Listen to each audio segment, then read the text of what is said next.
Okay, so we're going to define our target market. So we're going to start with demographics. Demographics, pretty straightforward. Statistical characteristics of a population. We're talking about age, sex, ethnicity, race, income level, education, marital status, population.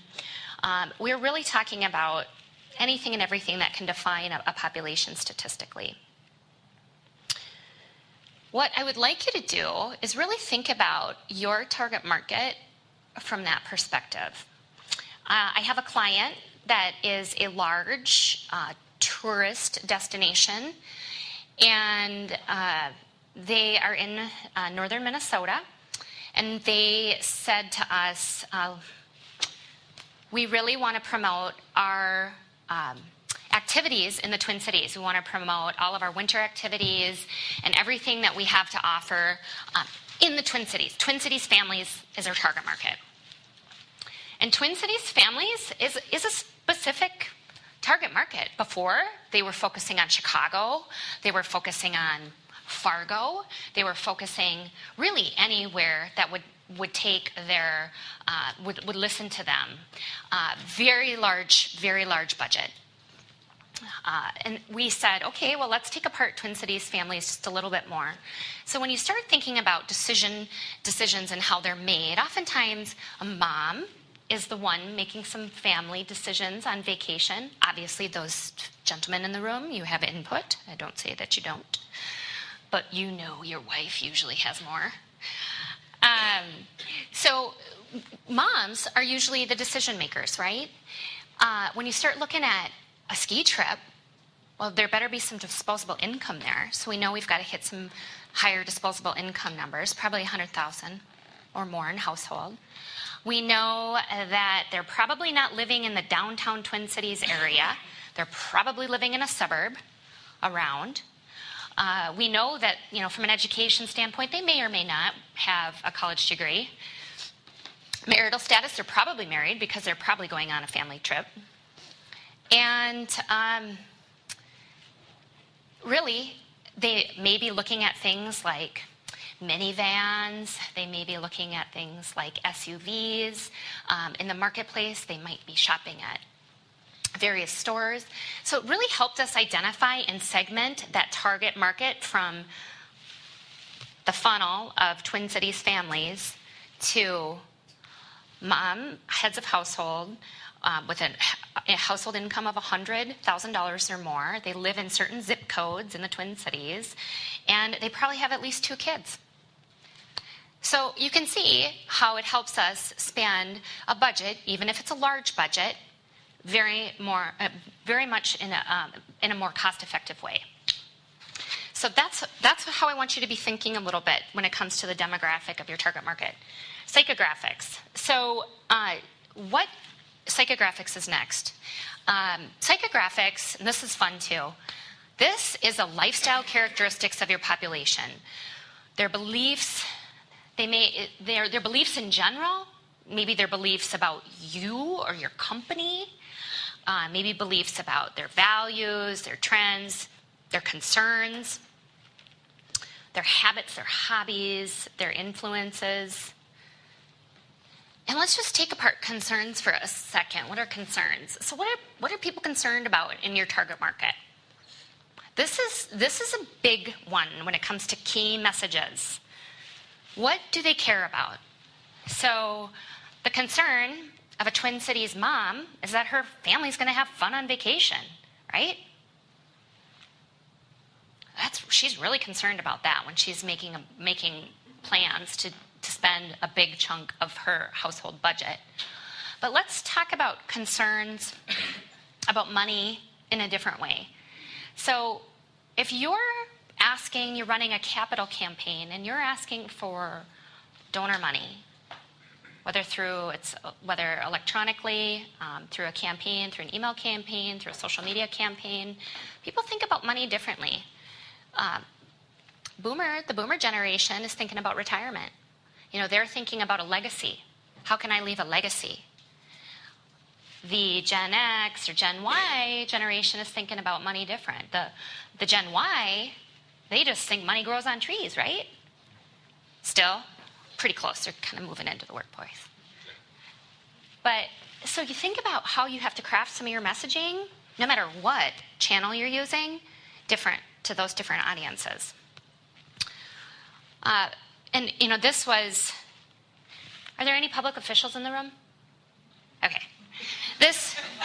I didn't ask that last time. And that's okay. They probably would agree with me. I have a client in the Twin Cities that I ran through this exercise with them. So we're working on how do we craft the content for their website. So they have 3 distinct target markets, and we were really focusing on 2. The 2 were partner organizations in the economic development world, and public officials, partners and public officials. And so I said to them, all right, well, let's pull apart the concerns of those target markets. So let's start with your partners. What are your partners concerned about?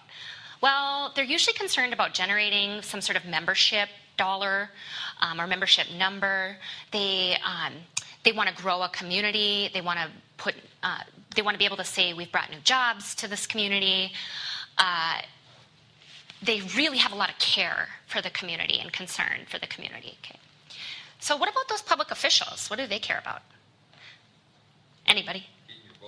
Getting reelected. Yeah, getting reelected is one, usually. But care for the community is the other. They really care about the community.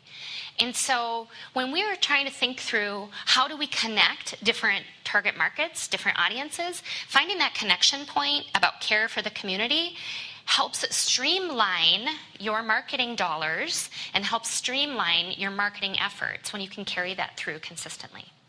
Does that make sense? All right, great. So psychographics. This is also one thing to think about is what are they doing? What are they doing today to, I mentioned this a little bit, I kind of jumped the gun with demographics, but what other magazines what magazines are they reading? What are they doing? What commercials or what TV shows are they watching, and what commercials are running during those times? Just looking at your target market from the viewpoint of how they act and move through a day is really important. And one thing, if you're not in that target market, if that's not necessarily, if you're not a Gen Y, don't assume that you know what Gen Y is doing. If you're not a boomer, don't assume that you know what boomers are doing. Ask. Do the research. Because again, if you're not set up with a purpose and if you haven't done your research, you're looking at a giant risk. So,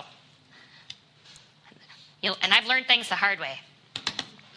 So the other thing is, and really embarking on why we're here today, how do people in your target market prefer to receive information?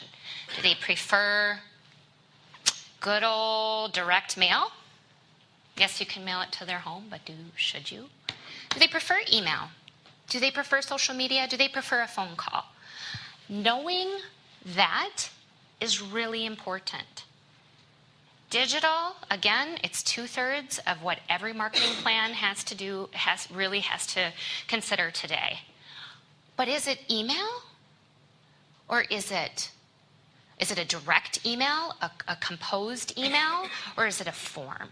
Thinking about some of those things in respect to your target market and how they are from a demographic standpoint and from a psychographic standpoint is really important.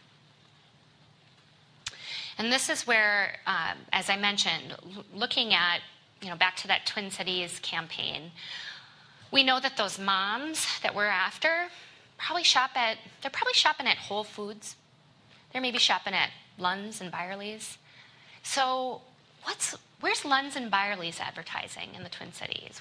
How are they speaking to these moms? Those are the types of things that I want you all to consider as you're thinking about your target market. And the last element is, who else is influencing that buying decision. We've narrowed it down, but who else at the end of the day has a stake in that decision, in that buying decision? Well, we all know that usually a spouse does, especially if you're in the direct-to-consumer market. We all know that kids do, especially if it's a family vacation. And in many cases, your friends are influencing your buying behavior, and people in purchasing departments, especially for those of you that are in the business-to-business sector. And when you think about that, I mean, even down to goofy things like making sure that you've got people's names right. So if you're sending direct mail, because some of you, that might not go away. It's probably not going to go away. If you make sure, you disagree? No, I agree completely. Okay. Yeah. Yep. Make sure you've got the household names right. My husband has a different last name than I do. And sometimes we get mail that says Mr. and Mrs. Bodine, and I wonder who's mailing stuff to my parents. And if I've donated a significant amount of money to that organization and they don't have my husband's name right, I get mad. He laughs. But it bothers me, right? I mean, it bothers me. Kids, Gen Y, if you are marketing to that Gen Y group, boy, they make decisions in a pack. They're like wolves. You know, I got nieces, so one of them buys a pair of pink Uggs, the rest of them all got them. But now Uggs are probably out of style, so it's probably going to be like pink Zorros.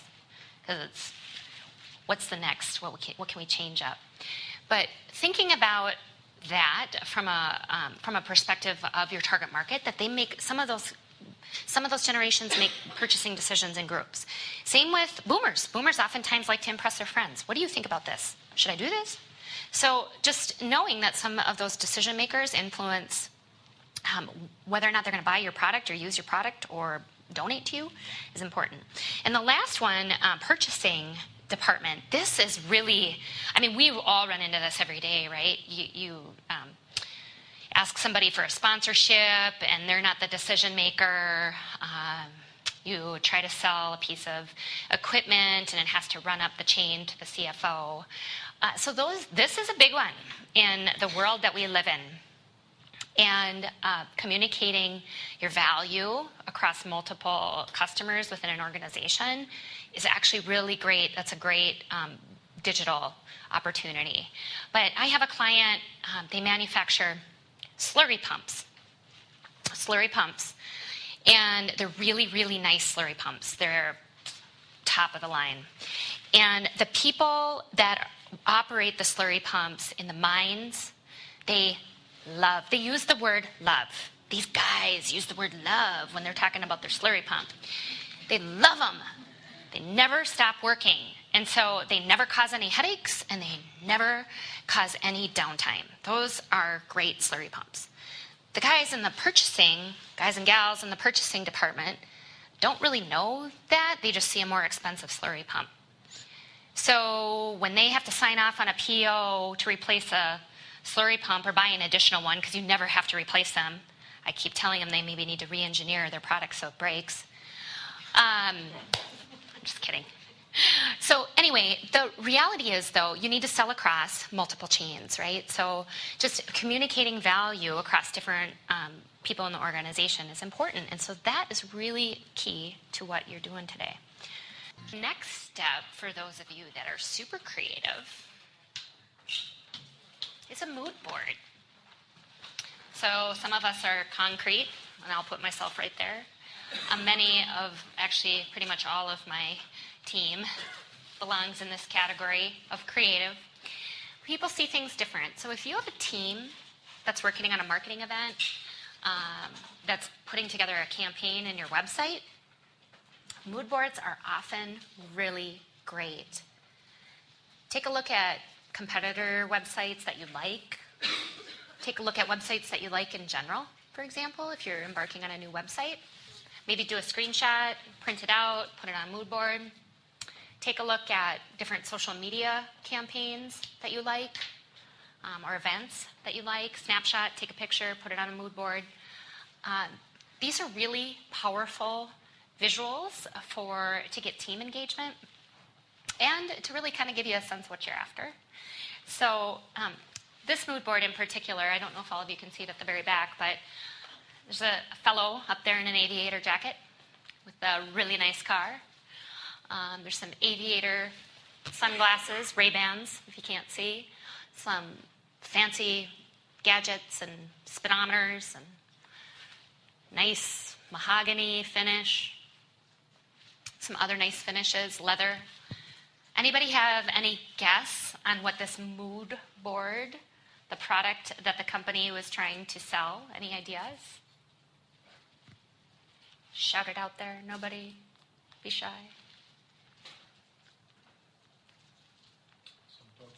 Male-oriented cologne? Cologne. It was not cologne, but that was every class has guessed cologne. So this would be a great mood board if anybody does sell cologne. It's actually for a watch, for a tag watch. Yeah. So, but it gives you a sense of what imagery can evoke for some of us. So that would just be a fun next step if you want to do that with your team. But our last and equally important component of research is competitive analysis. And don't skip this step either. This step is really important in research. Conducting a SWOT analysis, strengths, weaknesses, opportunities, threats. I'm guessing you've all have heard that before. I would love to say I've invented a new way to do the SWOT, but I haven't. That would be really innovative. But it works. It's a great tool. Facilitators often help businesses, organizations identify. Sure will. That's okay. And I'm not trying to, again, there's lots of different folks in the room. Strengths, weaknesses, opportunities, and threats. So you look at, from an internal and external standpoint, what your strengths and weaknesses are and what your opportunities and threats may be. And if you've done that exercise, it may just be a good refresher to pull it up and ask yourself about your strengths, for example. Say your strength is that you're a leader and you have the leading market share. Ask yourself, so what?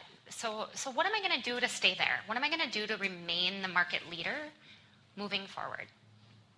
Maybe your weakness is that your price is less than your priced higher than your competition. So your price is higher. So what does that mean? Does that mean that you have to communicate more value when you're talking about your product so that your potential customer doesn't just undervalue you because your price is higher? So thinking about it from a so what perspective, so what does that mean to my business? So what can I do about it? And the other thing to think about is, and obviously on here is a SWOT analysis of your competition. So doing that for your competition as well. But looking at industry trends, looking at what's happening in the industry, what's happening in the world, how is what's going on in healthcare affecting not just healthcare, but your business? How is what's happening in your various different industries affecting your ability to stay relevant? Digital is a great one. How is the digital media space affecting print publications? So that's, just looking at trends and how they affect the way that we all operate is important. And if you just look at Apple, and everybody uses Apple for examples because they keep creating great examples to use in marketing and sales talks. When they launched the iPod, think about how that completely changed the market. I used to run with one of those Walkmans that maybe pushed a button and it went to a different radio station. Gone overnight, right? How the MP3 player, the Discman, gone. Completely revolutionized the way that, and how does that impact radio, local radio, right? I mean, just simple things like that trickle down. Just because you're not Apple doesn't mean that it doesn't affect your business. So paying attention to what's going on, not only in your industry, but in the world. All right, now we get into the fun stuff. We talked about ambition. You've set your ambition. You know what you're after. You've done the exercise on target market. You know who your target market is. Done more research on your competition. And you can identify some of their strengths and weaknesses as well as your own. And it's time now to put those all into action and compel your target market to act and buy or use or come visit you. And I mentioned early on that we were going to talk about all the elements. This is our very sexy wheel of attraction. At the center is really your consumer or your donor or your partner, whomever. And we are talking about from a branding, advertising, website, digital, social media, public relations, and internal communication standpoint, what you need to do to bring them in and how one element, especially today in the age of digital, it's not just about one element. It's not just about one element. It is about how do you carry that element across all aspects and pull it into all aspects of what you're working on, what you're trying to do. Now, two-thirds of advertising, website, digital, social media is digital. We're talking about digital space in some form or fashion there. So if you're not digital, you're going to be digital, right? And that's why you're here today. So we're going to pull apart each of these, and I will tell you that I'm giving you a crash course on each of these.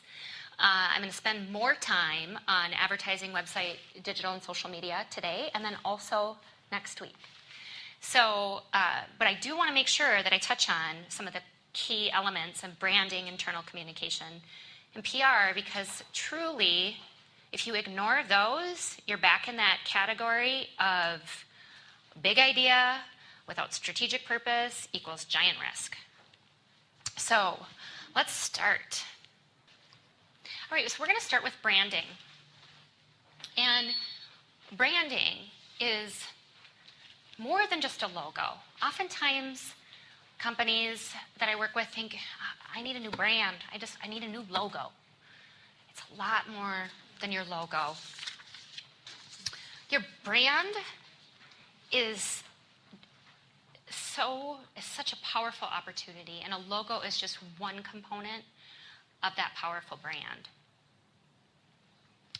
Your tagline, the way you talk about your company, the narrative that you use to describe your organization, those are all brand elements. Your promise, your brand promise, our brand promise at Giant Academy is that you're going to be more productive, you're going to be able to strengthen your brand and increase your revenues and have tools that you can use and implement immediately. That's our brand promise. If we don't hold up to that brand promise, we're not going to be around for very long, right? Same with all of you. Now, many companies put their brand promise out front, even on their website. Brand promise, or our promise, or it's about us, our mission. Those are things that if you have one, you might consider doing. I would just be sure that you do what you say you're going to do. I'm not an integrity coach, though, so don't worry. I won't come check it out too much. What else isn't part of your brand? Your personality. So if your brand was a person, what would it look like? Would it be fun to go out with and have a beer? Would it be great to have a cup of coffee? Think about that personality, because that personality attracts your potential customer, your donor. Also attracts people and within your culture. And one thing that is really important is people like to do business with people that they like, right? So If I'm a realtor, or if I'm looking to buy a house, I'm probably going to hire a realtor that I like. Not just one that I know can sell my house. They need to do that too, but I need to like them. And so when you have a likable brand, you're more often able to attract brand advocates and sell more of whatever you are selling. Positioning is also part of what we just did, right? So we kind of thought through how, after we've done our competition research and we've done our competitive analysis, we understand a little bit more about how we're positioned in the marketplace, and your brand becomes part of that. So where are you positioned in terms of brand recognition and price and all of the different elements that are important there? So that all becomes part of your brand. Next, in our wheel, is advertising. Advertising, huge. I could stand up here for 3 hours and talk to you about advertising. There's so many options, which is why understanding your target market is so important. We are talking about advertising in print, on the radio, TV, digital, sponsorships at the local hockey arena on the board. Advertising is all of those things to further your brand. So whatever type of advertising you choose, it's to further your brand. You want to make sure that you're making a commitment there that makes good sense with your brand and that's positioned where your target market will see it. And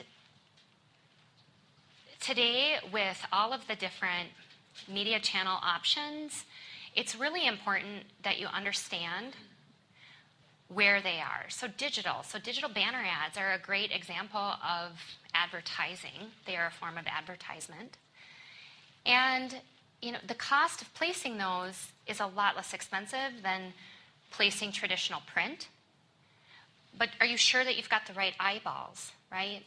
So doing some of that homework and understanding the impressions and where people are actually seeing your advertisement is really important. And that comes into analytics and ROI. So return on investment is ROI.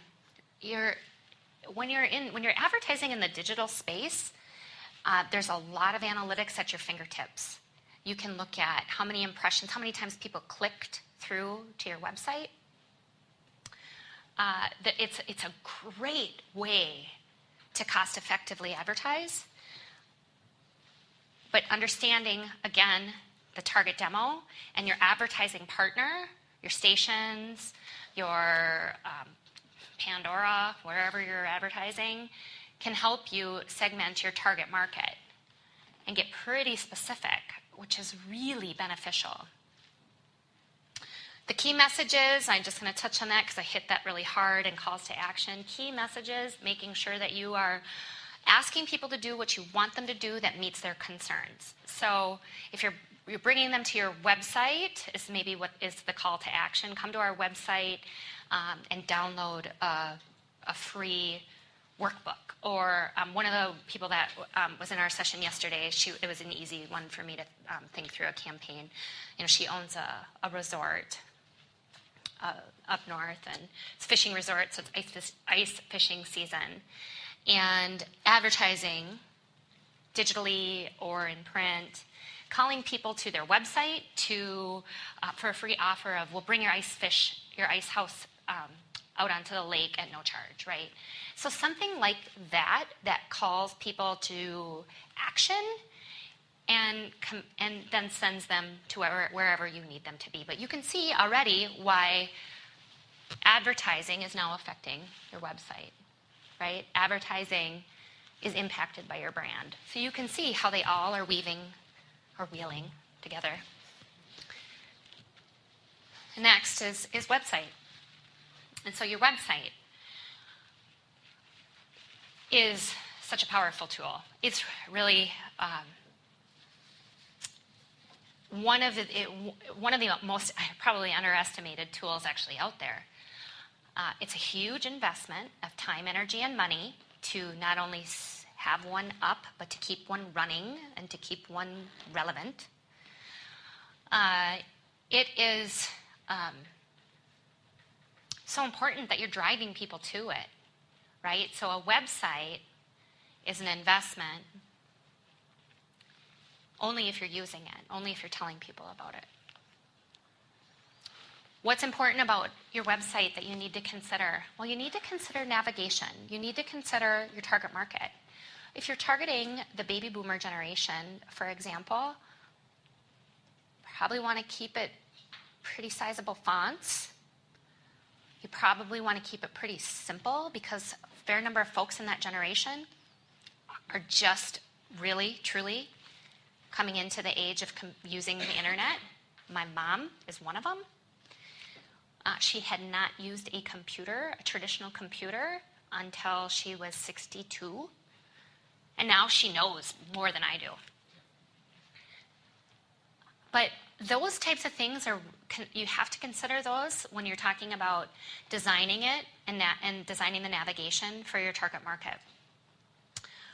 The content today is so critical. Making sure that you have relevant content, again, that meets the concerns of your target market. Major trend right now is educating people rather than selling them necessarily why they should buy, but educating them about your product or about what good it does for the community. So educating people on the top 10 reasons why, or the top 10, I'll use the fishing resort example, the top 10 things to remember to pack when you're going on a fishing trip. Who would have thought that that might be helpful, but it really is. And people start coming back if you keep that content fresh and you keep it engaging. Oh, I wonder what they've got on their website now that the fishing opener comes around in May. It's thinking about how to keep people engaged and keeping that relevant content. Optimization, we are going to dive deep. This is a deep dive next week on optimization. On page, off page, SEO, and why you need to do it, and why you need to know the keywords that your target market will be searching for. If they're doing a Google search on mental health, for example. Top 10 reasons or signs of depression might be what they're searching for. So in your content, you probably want to make sure you've got some signs of depression listed, keywords. So that's really important.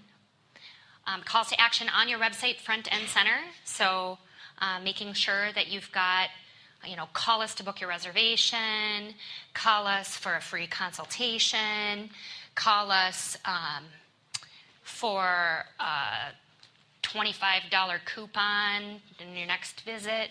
Those types of calls to action are important because they actually are compelling, again, your target market to act now that they've already been attracted to your website. So those things, when you're talking about designing a website and putting the content all together, are really important. Connection points are also nice from an optimization standpoint. So making sure, so if you're chamber members, making sure maybe you've got a link to the chamber has a link to you. Those outbound links onto your website, to your website, are really great for search engine optimization. So if many of you have partners or sponsors or distributors, if you distribute somebody's product, making sure that they link back to your website is really important. And then again, with respect to website, there are so many analytical tools that can help you show return on investment. And I encourage you to use them and do some research before you make a decision.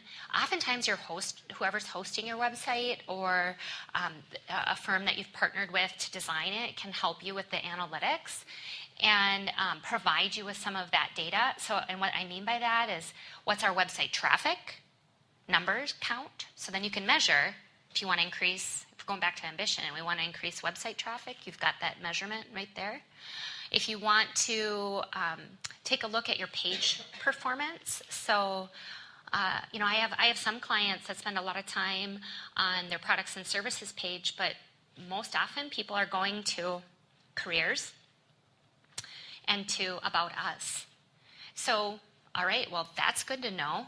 We better, if we're posting careers, make sure we've got some content there, or call us if some sort of call to action there, and some sort of promotion there about our product if that's their most frequented website. So thinking about those analytics and how they help you be more successful from a positioning and branding standpoint is a big part of making sure that your website is working for you. Right? Like I said, we're going to dive a little deeper next week. Digital marketing. As I mentioned, this is more than any of the elements of a marketing plan. This one is moving so fast. And I'm sure you all see it, right? So maybe you're looking to buy some ski boots. Do a Google search on downhill ski boots. And all of the ads pop up. You've got clearly your advertisement options are right there. K2 or Salomon want you to click on their website. And then everybody else that pops up is listed below. And click around a little bit and you're doing your research on ski boots. And then next time you've got a snow ski vacation that pops up as an option to Vail. On one of the banner ads, or you've got downhill skis, or you've got mountain bikes because they know that you probably are also a mountain biker. So look at how, back to that demographic and back to that psychographic, look at how those website advertisers are using your information. And it's just continuing to get more sophisticated. So the digital space is a huge opportunity. You look at how segmented you can get if you want to advertise your product or service through those digital search retargeting or site retargeting components. Video advertising is also, or using video content is also a big opportunity right now. You'll see anything from selfies, flip cam, talking into your iPhone, to more sophisticated 30-second clips that are like commercials, but are really only being distributed through digitally. And this is, without a doubt, an opportunity. The selfie, I like to encourage our clients to have, if that's a format that they're going to use, that they encourage their brand advocates to do that. And for those of us that have a brand, that we have some brand standards and brand protection that we want to keep in mind, keeping that branding component at the top of mind. Using a video partner to help you art direct and be thoughtful about that video is important. It's a great way to spread good word about what you're doing. There's a lot of content in the marketplace right now that you can read, so video is becoming very powerful.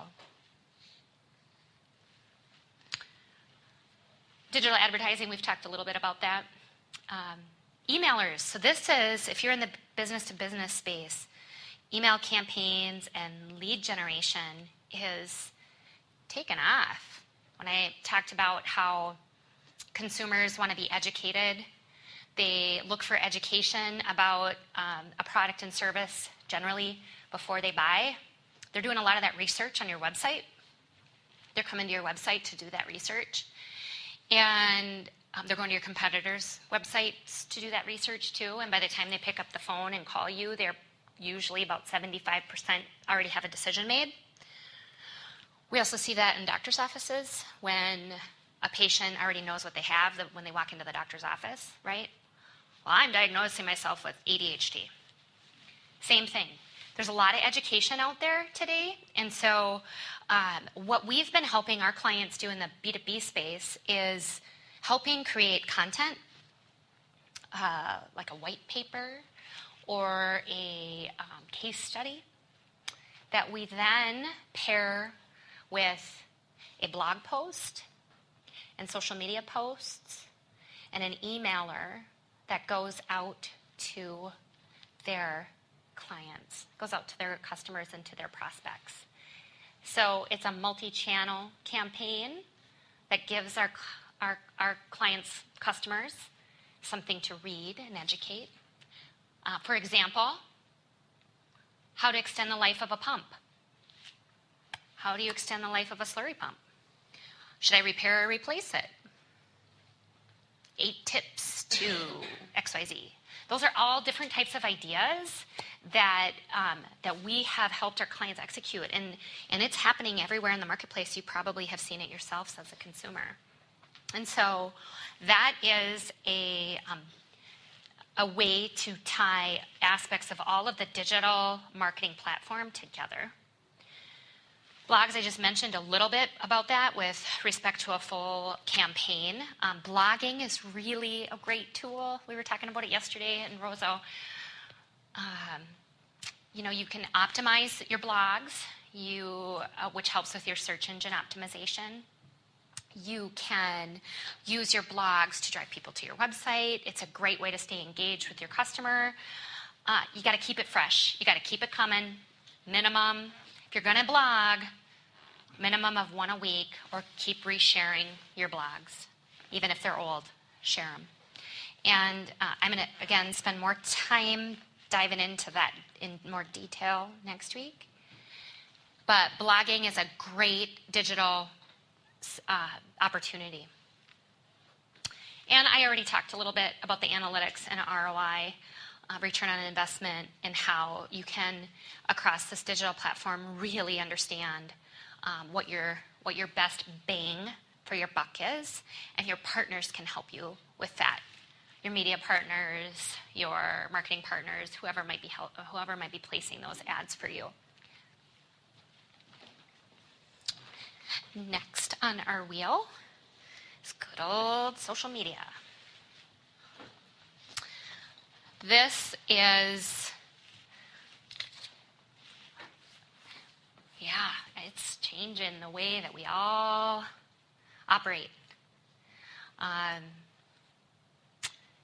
Clients often ask me, do I need to be there? Slurry pump manufacturer. Do I really need to be on Facebook? Do I really need to be on Twitter? Oh, let's just think about that for a second. Let's pull up some of your competition, see where they're at. Keto. Oh, yeah. They're there. FlowServe. Yep, they're there, and they're really engaged. Start looking at your competition. Find out where they're at. And I'm going to dive in more specifically on the different platforms that are most common today, next week. But so do you really need to be there? That's a question that you can do some research to figure out. Chances are you do. Chances are if you're marketing to the baby boomers, you probably need to be on Facebook because that's where they're at right now because they like to see pictures of their grandkids and their family. And my mom is there sharing all the time. My mom's not my only research, trust me. We do this research for a living. But if you're talking about a millennial, certainly do not want to be marketing to them on Facebook. They don't want to be anywhere near us. They want to have their own social media platform, right? They want to be on Instagram. They want to be anywhere that we aren't. Truly. So when you're talking about your target market and understanding where you need to be from a social media standpoint, you probably don't need to be everywhere. And I can make that statement with authority. You probably don't need to be everywhere. But you do need to be somewhere. And so understanding which platforms or your target market uses is definitely a core component of understanding that. We want to think about how you can repurpose everything we're talking about here so far on social media. You can send people to your website. Maybe you've launched a new website. You want to talk about come visit our new website. Or maybe you send them directly a link to an offer or a white paper. For our clients, when we send out those email campaigns, like I mentioned, we always post it on social media as well, because social media attracts a different target market than just targeting your customers and prospects. And I drew a picture of this yesterday, so I am going to take just a moment and do that for you as well, because I think it was helpful for the audience. So when you think about your business or your organization, customers and prospects and clients, as a big funnel. Okay? So we want to bring people in, and we want them to be customers. Really have 3 different strata. We've got our top, we've got our middle, we've got our bottom. Over here we have our strangers. Probably don't know who you are. Visitors. They might land on your webpage from some random search, or maybe just casually come by your organization somehow and visit your website. And then we've got our customers and prospects here in the middle. And then we have our really happy brand advocates there, right? Those are people that are only going to buy from you. So when we talk about a marketing plan and strategy and what works for individual organizations, you have to realize who you're marketing to. Are you here, strangers and visitors, just trying to build some brand awareness? Are you here, just talking to your customers and your prospects? Or are you here with your brand advocates? Are you just talking here? Different offers, different speaking narratives, right? So here, strangers and visitors, the only way they find you is through digitally, through blogs, through paid search, through social media.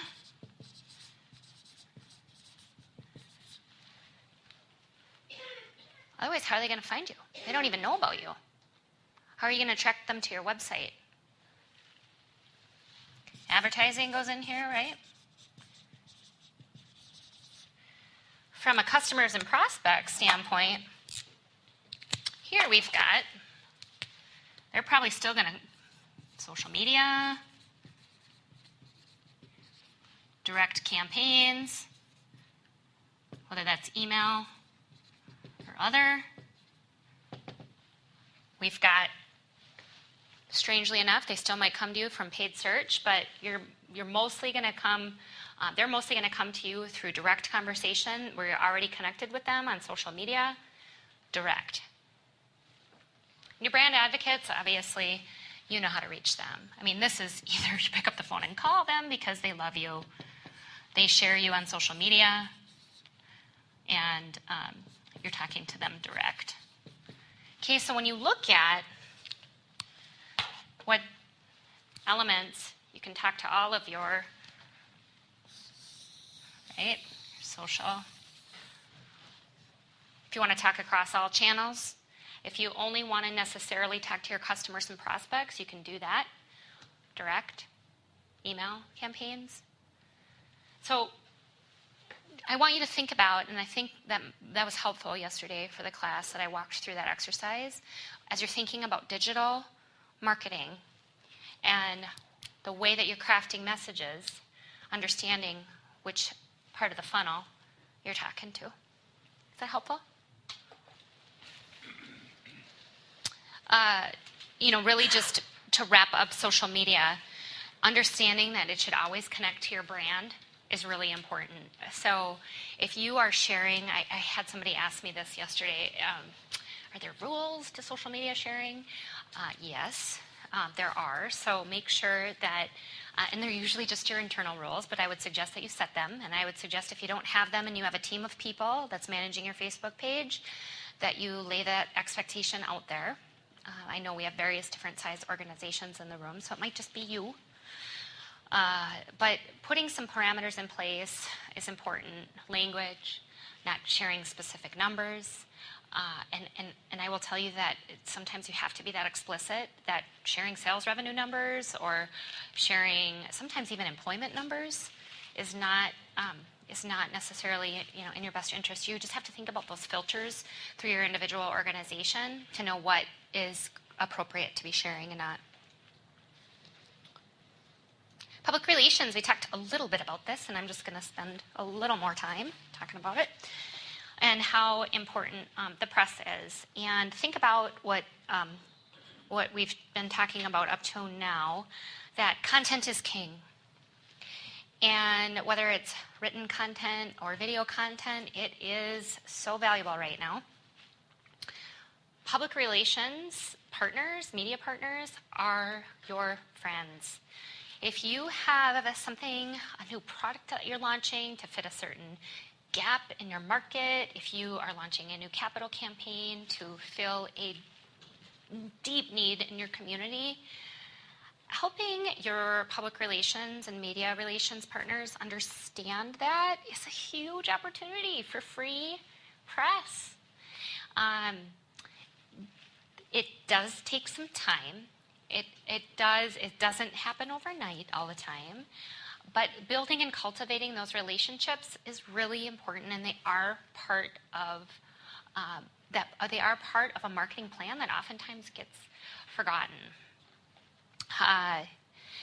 These publishers and writers have to, as I mentioned earlier, publish content across multiple channels. So what might live in a newspaper for one day can live online for much longer. I'm telling you, radio stations, they're putting together like news pages now too, right? So it might be something on the radio that you hear a bit, but then there's a story about it. News stations, TV stations are doing the same thing. So just thinking about the fact that your content or your story or your product could live through your media is really an important opportunity. And then last on our wheel, but certainly not least, is internal communications. Cardinal sin if you don't keep your internal people in the loop. I have found out, and I've paid the price. I didn't lose my job, thank God, but it is not this is not an afterthought, people. Your internal team is so important from a morale standpoint, from an education standpoint, from a make sure you're all speaking from the same hymnal standpoint. It's really, and you're laughing, so either you guys have that problem or you're really good at it now. No, I'm just teasing. But this is not something to underestimate. So making sure that your team understands how you're positioning yourself in the market. If you're positioning yourself as the best, we have the best customer service in town. There is nobody that has better customer service than me. And I pick up the phone and I call and I get a really grouchy receptionist on the phone. There's your brand promise out there, right? So a lot of work that you can do at building your brand, if your internal team isn't bought into that and doesn't understand that, can completely undermine that investment. So, I think that's important from a culture standpoint and from a communication standpoint. They can also help you be better here. So what I mean by that is, let's say you're launching a new website, and I've had this happen.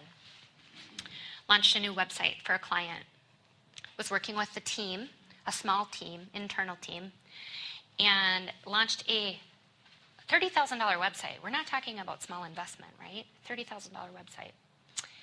And we launched it, and we were so proud of the website. It's great. It looks fantastic. It does everything we need it to from a marketing and communication standpoint. But we didn't get buy-in of 2 key people. And if we would have, it would have saved them another $15,000 because we had to go back and completely rework the site. From an architecture standpoint, it was a nightmare, but we made it happen. We got that internal team back all on the same page. It probably would have not cost that same amount of money, right, for the company had they brought their right internal team to the table. So just think about that. It might not even be somebody it might be somebody from product development. They might be able to get you some renderings that you had no idea you had access to and that you could use on your website. So that internal team can just be so important to the overall success of your entire communication plan. So with that, we are going to talk about you guys again. Marketing plan. So now that we have gone through all of the elements of the strategies that can be part of a marketing plan, we are going to check out your one-page marketing planner. I'm going to put the wheel back up here. And we're going to talk about a specific campaign or plan that you may be embarking on. Could be the same one that you had in mind. That would probably work best, that we talked about a little bit earlier. We're going to define your ambition, whether it's big or small. We're going to tackle what that ambition is, what the campaign goals are, and thinking about from a financial standpoint, or from some sort of quantifiable standpoint, again, thinking about those conditions of satisfaction.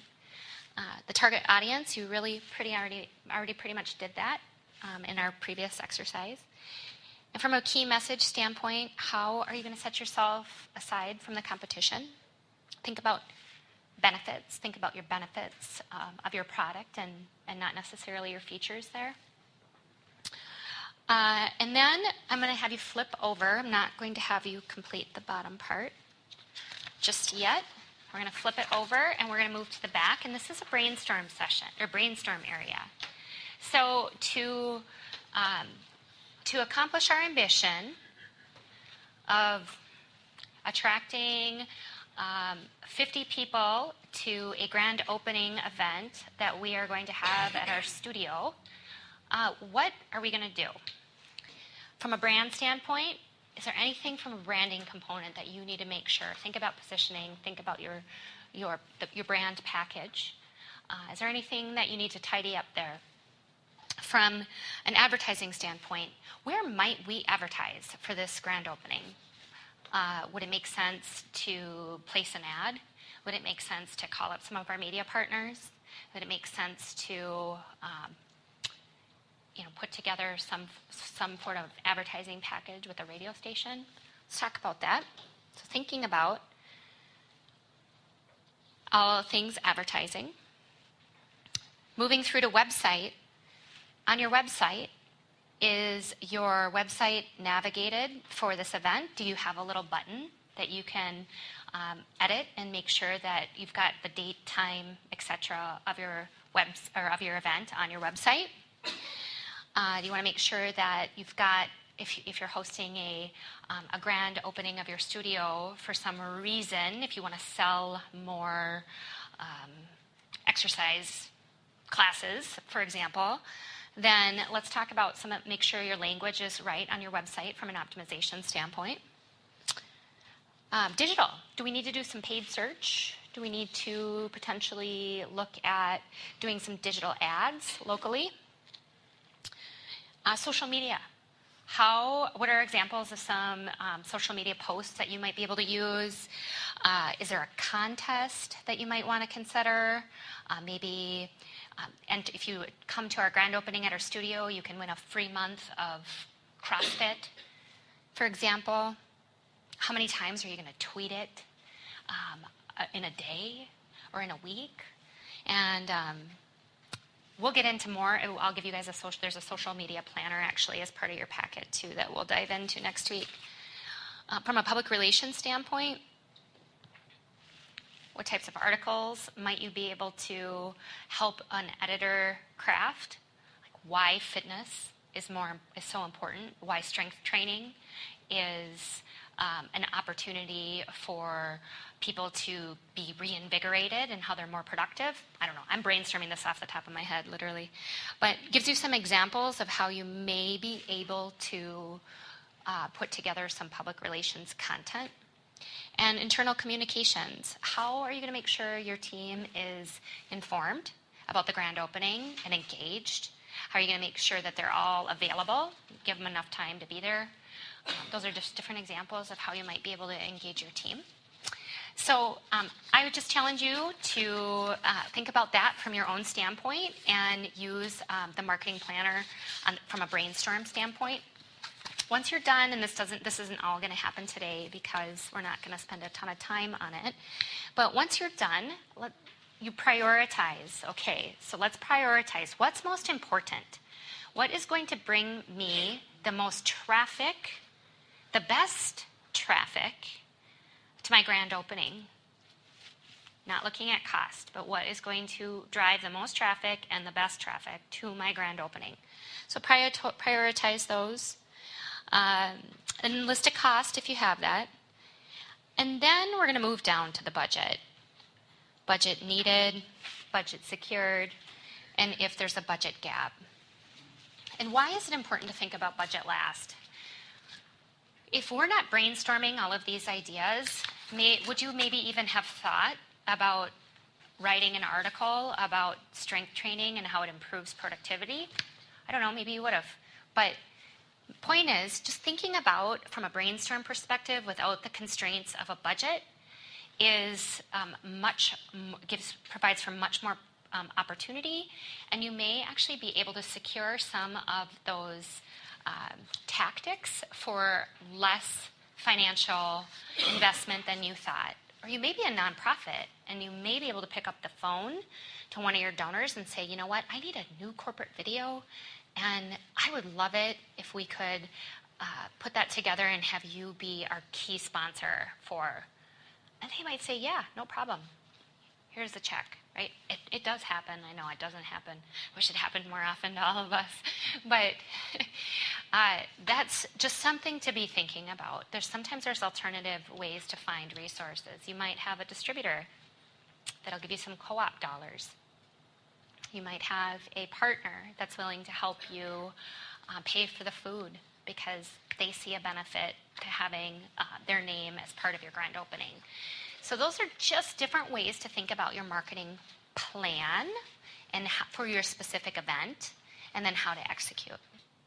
So I just have a few minutes left, and I'm just going to end really with coming back to why the whole approach to marketing and attraction to compel your target market to act, why the whole wheel is important. So if you have a brochure that you need to update, that might spark it. Going to your internal customers first, your team, and asking them for input, making sure there's no major product changes or staffing changes that you may have missed. Making sure your brand standards are in place, making sure it speaks to any new changes that you've made in your brand. All of that is rolling through to your advertisements, your key messages, you're calling people to action, you're driving them to your website. Your content is fresh and optimized. You probably have a download of that brochure free when you get to their website, From a digital standpoint, again, you are optimized. You have some video content. You may be using some paid search to drive people to your website. Social media, You're talking about all of these things. You're using all of these things. Actually, I'll use the whole circle because you might talk about new staff.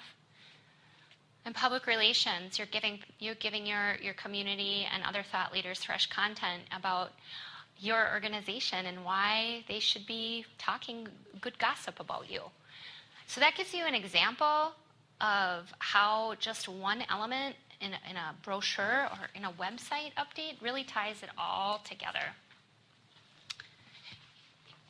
And I'll just close with a little quote. The fact is, everyone is in sales. Whatever you work in, you do have clients and you do need to sell.